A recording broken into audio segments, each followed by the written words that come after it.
I was a 12-year-old boy in primary 5, and Obote was coming to address a rally near my school. So when he came, I saw he had very long, nice hair, and I fell in love with his hair and therefore with him and his party. The year was 1958, when Dr. Milton Obote's speech initiated Milton Makmot into politics. So after his secondary school education, Makmot joined Dar es Salaam University, where he was elected the treasurer of Uganda People's Congress in 1970.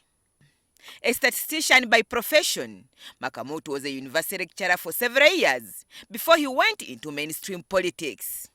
When the coup took place, we started mobilizing to remove Amin. The first thing I did was to change my name from Okello to Makmot, because Okello was a dangerous letter. If you cross the border from Tanzania with the O as your name, you may not go back. So I changed my name to Makmot. In Dar es Salaam, he was part of the Mosh Conference that elected Professor Flule to lead Uganda. Obote was blocked from the conference due to his activities against the Uganda Kingdom in 1966. It was based on the advice they received from abroad, those who are helping us to execute the war.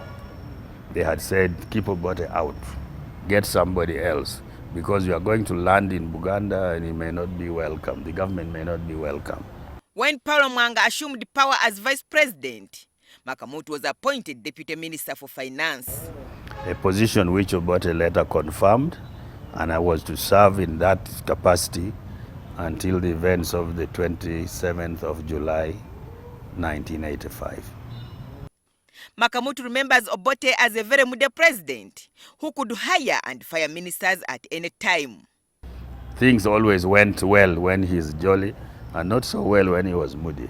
And in the process, I was dismissed 3 times from that government and reinstated. They would dismiss me today and reinstate me like tomorrow for some of the things the ideas which I held very strongly.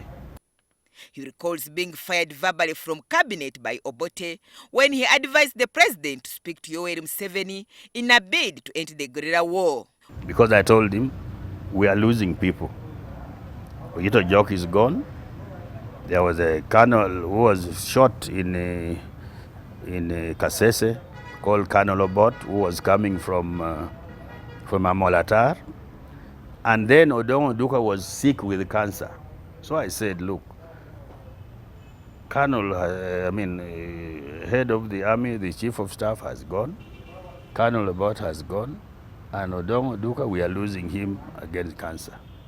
Why don't we stop this war by talking to these people? Then he got very angry, too angry. I've never seen him that angry. So normally I don't want to talk about that, but since you are here now and my days are getting numbered, I think I should say it so that people know. While he stayed in cabinet, he remembers a period when one of them was killed for supporting a proposal for Obote and Museveni to hold peace talks in 1980s. When that happened,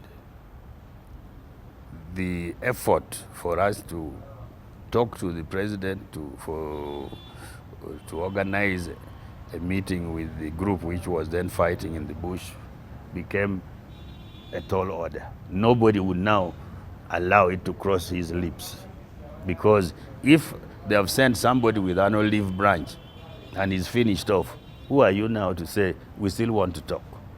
Makmot was not happy about how things developed. Today he feels that if Obote had heeded to the advice to hold peace talks, the NRA guerrilla war would never have taken off. And we zeroed on one thing. Whoever wins elections in 1980 should not form a government alone, should form a government of national unity. And we all agreed. The late Shafiq Arain, who became our High Commissioner to London, and the late Gudial Singh, who became our High Commissioner to India. These Indians had a lot of influence on Obote because they were long-term friends. So they talked to him and he accepted. Said, yes, that is the only way. Because the argument was, we have all sacrificed a lot to remove Amin. Makmot says it was inevitable for Museveni and his group to go to the bush and fight Obote because he had betrayed the forces that removed Idi Amin Dada dictatorship. The people who were fighting was Fronasa and UPC. UPC was using the name Kikosi Malum. Fronasa was using the name Fronasa. And these people organized, Obote, through his UPC contacts, organized people to escape from Uganda to go to Tanzania to be trained to fight. And the first invasion of from Tanzania in 1972 was spearheaded by the two. So when you arrive now, you say, we have defeated you through a ballot box. You stay. The question is why? He says Museveni would have been a very strong person in Obote government. If I were Obote, I would have appointed him back in the Ministry of Defense because he had military skills which could help this country. He had been trained in Mozambique while a student in Dar es Salaam. And while he came here, he was appointed Minister of Defense. So he knew a lot about militarism. When NRM took over government in 1986 and elections were organized, Makmot contested to come back to parliament as a member of the Constituent Assembly, but lost Cosmas Adiebo. He accepted defeat, came back to Kampala and served as LC3 Secretary for Nakawa Division. A man who had been a very strong pillar of the UPC party later crossed to the ruling NRM in 2006. One of the things that disturbs him now is the commercialization of politics. An example is a debate in parliament now. If you go, one of these days, if you go and sit up on the gallery and listen to your people, people don't even know how to write. People even don't know spellings. Though he is now a member of the ruling NRM party and a strong supporter of President Yoweri Museveni, he says it is time for him to retire. Although he's going to run again, but my advice would be that this should be his last term. Though retired, Makmot is now engaged in hotel business. Agnes Nandutu, NTV, Living History.